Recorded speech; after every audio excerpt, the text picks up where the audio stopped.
So today it's my pleasure to introduce Mark Hardy on today's CEO Insights. Mark is what we call an entrepreneurial meteorologist, and he founded and successfully exited Weatherzone, which is one of Australia's most favourite weather apps. And I personally still use it to this day. So welcome, Mark, and congratulations on your career of building over a couple of decades a very successful weather tool and many tools that go with it. We're going to explore today, Mark, not the very beginning when you started Weatherzone, but what attracted you to coming back as the CEO, probably about 2 decades after you founded the company, to come back into that company as the CEO? Oh, thanks for the warm introduction, Adele. And yeah, that's a good question, because I had been sitting on the board of the business for about 6 years at that stage. And while I was quite comfortable being on the board, I was also outnumbered by my corporate board members who didn't have a lot of weather industry knowledge, of course, being from the media side of the business. And the CEO that they put in place was not a weather person either. Now, of course, you don't need to be a weather person to run a weather business, but I think it helps. If you're not trained in that area, you need to certainly have a passion for it. I saw a lot of opportunities evolving through that period of time, and opportunities that will allow the business to grow a lot faster than what it was at the time. And so when Nine put their shares up for sale, I pitched some of those ideas to Macquarie, who were doing the sales process at the time, and were able to pitch those to some of the new buyers or potential buyers for the business. And they really were quite taken by those ideas. And I thought that the main objectives to that was to try and bump up the sales price, of course, at the time, because that was I thought that was going to be my point of exit. But it kind of backfired on me a little bit in that they instead loved it so much they wanted me to come back as CEO. So and prove it by the sounds. That's right. So my performance, or my financial reward, is highly geared to meeting those pretty lofty objections of growing the business by 20 to 25% each year, and it had only been growing around 5 to 10% a year prior to that. That's an incredible growth rate, and incredible. I can see why people have said, well, if you think you can achieve it, jump into the seat and show us how to do it. Yeah, well, I think there's a lot of latent opportunities in there, for sure. Yeah. So it sounds like, at that stage, you still had about 30% or so of 25. Yeah. 25%. So you're sort of saying, look, I see there's so much more potential. Here's what to do. And they've said, well, come in as CEO and you take over and deliver it. So it sounds like you were the one that had that vision. So can you help us describe what was the vision? How did you kind of articulate that future that you saw in the 20 to 25% growth, which is quite astounding? Yeah, there were a few pretty easy opportunities. For one, we were trying to service too many sectors in the business. We were servicing mining, energy, aviation, railway networks, ports, and a bunch of other, agriculture, a bunch of other small industries. And it was spreading our product team quite thin, and it was spreading our sales team quite thin as well. So the sales team had to have pretty decent knowledge of all those vertical sectors, which meant they weren't super experts on any in particular. So there was an opportunity to make the business quite focused. So one of the things I decided when I came back was to basically say, we're just going to focus on 3 things: mining, energy, and the consumer app. Because the consumer app was kind of like a standalone part of the business almost. It wasn't sold as such. It was advertising and subscription funded. And so it ran as quite a separate little unit in the business. So I basically tried to silo that off even a little bit more by having more dedicated people and dedicated sales team in the consumer business and so forth. So that was the B2B side, really, just looking at mining and energy. And with the energy becoming far more focused on renewables than we were as well. So that meant building a wind forecasting product and things like that. The different kinds of weather information was becoming more important than just rain and temperature. And the other opportunity was pricing, because we weren't pricing our products according to the value that they were providing to our clients. Now, changing your pricing model can be pretty fraught, because when the clients are used to only paying, $1,000 a month or $1,500 a month, and you know that they're saving many, many millions of dollars by using your product. That information, yeah. And but on the flip side, I've had chats to the sales team. I said, well, how many mines have you approached in the last year, and you've either failed to get the contract or you've been beaten by a competitor? And the answer was nearly zero. How many clients have disconnected from us or churned away from us because we're too expensive? And the answer to that was also zero. So pretty much I more than doubled the price of our products for new customers, and aggressively put price increases up for our existing customers. Because looking under the hood, I could see that the margins in the business weren't nearly as good as they should have been. Things like Amazon Web Services and so forth were costing us per client a lot more than what the previous management thought they were costing. And as we kept on putting on more mining clients, those compute costs were just going through the roof. So from that point of view, it made perfect sense to really revisit how we were pricing our product as well. Essential in reality, yeah. So, they don't sound like very, weather-centric strategies, and they're not. They're still part of the vision, yeah. Yeah, that's right. But, certainly moving the forecasting product more towards an AI type model. We had what would have been called machine learning type models, which is early forms of AI. We had forecast systems like that going back a long time, but to really upgrade them. So we launched some projects to significantly upgrade those forecasting models as well, to produce more accurate and more responsive forecasts. Fantastic.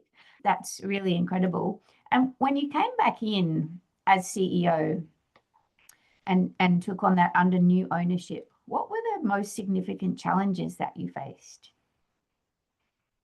The first personal significant challenge was running a company that was so much larger than what I left. Walking around, you knew everybody by name, and here was a company that 60-70% of the people I didn't know at all. And the way it was structured and so forth. So kind of getting my head around that was challenging.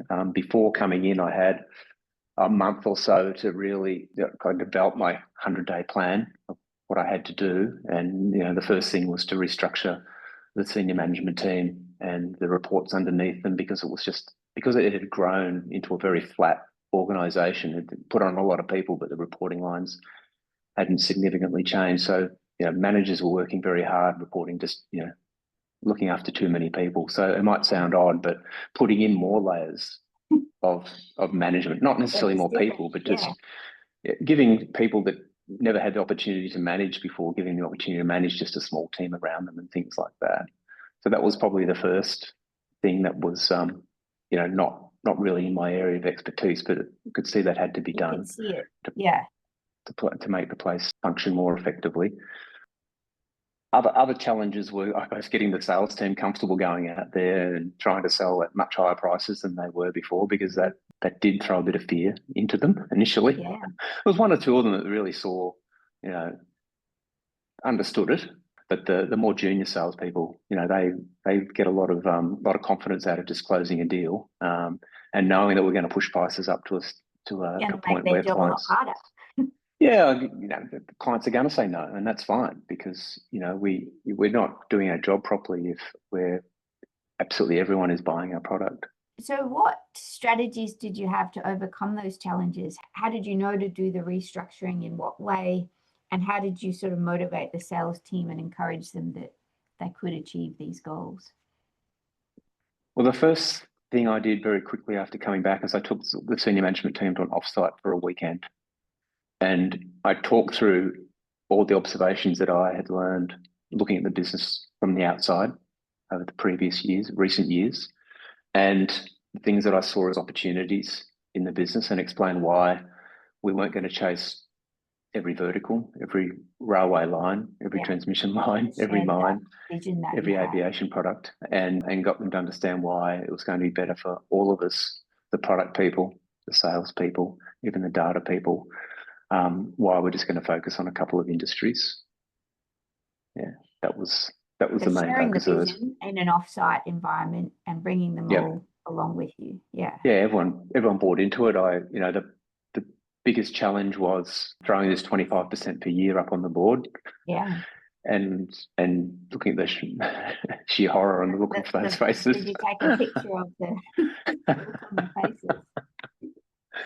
The Did they other think you were crazy? well, most people usually do, but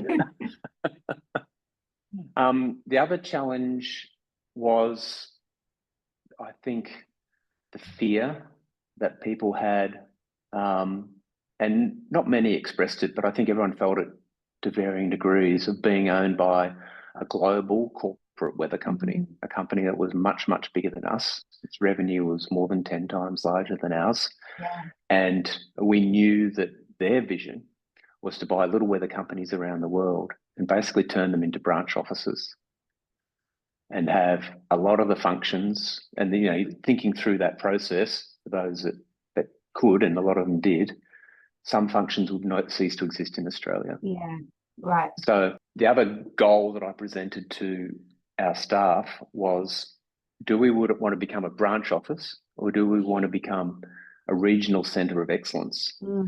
And everyone jumped on. Obviously, I wanted them all to jump onto this regional centre of excellence idea, because some of the verticals, well, the mining vertical in particular, was the most important one to Weatherzone. It was nearly half the B2B revenue.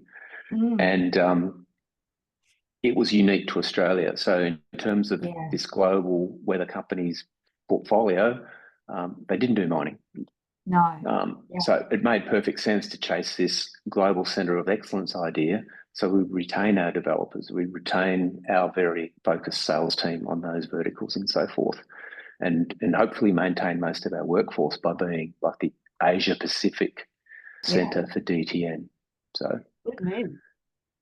Yeah, it certainly got people inspired. Fantastic. Yeah, but and the other thing that helped was that DTN, the company that bought controlling stake in Weatherzone, had no plans to do any corporate integration for the first 3 years, because of all the other. That window of time to. We had that window. Yeah, they bought a lot of other weather businesses as well, a bit closer to home, and they were having some challenges integrating those.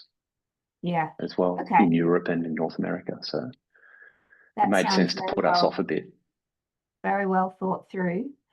And so in terms of all of those learnings, if you were going to start again today as a CEO, what advice would you give yourself if you were starting fresh today? Keep it simple, I think. Back in 1998, when I very first started the business, we had to build everything ourselves. I mean, there were no weather data feeds. We had to scrape the Bureau's website with web scrapers, which they didn't like, and it got them around to building better data feeds and so forth. So we went through that whole journey of the data side of B2B businesses and SaaS businesses was just evolving from scratch. So we went through many technological breakthroughs through that period of time. And now it's quite mature, but I'm sure there's many more changes yet to come. But now we could build a much simpler business. We don't need to build all that stuff that we built before. There's so much off the shelf, and there's many other supporting. Yeah, I've learned that staying focused is even more important now than it was then. Back then, a weather company could really just be a weather company, because that's what they did the best, was the weather. But weather information now is so much a commodity. It has become very commoditized. Everyone's forecasts are accurate enough, and they're all very similar. So the value add now is not in the accuracy of your forecast, as that was certainly our big advantage back in the late 2010s. Sorry, the early 2010s.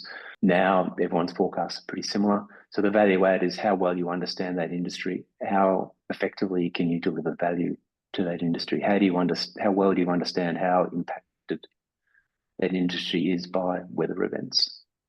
So that's why it's even more important than ever to keep it simple. Simple. That's really to find industries that you can really deliver value and focus on those industries. That's really incredible advice.